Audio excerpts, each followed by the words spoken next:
Hello everyone, in this video we will learn how to use value text function in Excel. So let's start.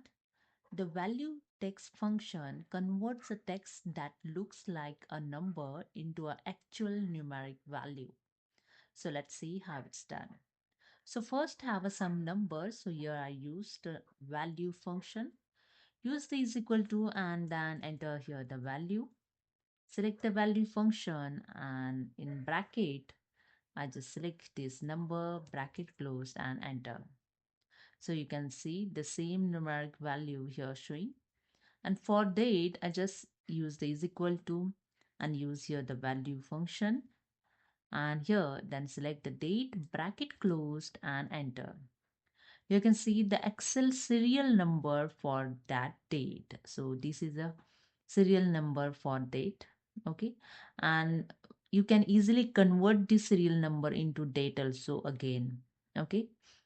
So for time, I just use again is equal to use the value function and select here the time bracket closed and enter the Excel numerical value for that time. So you can see the time numerical value of Excel here showing.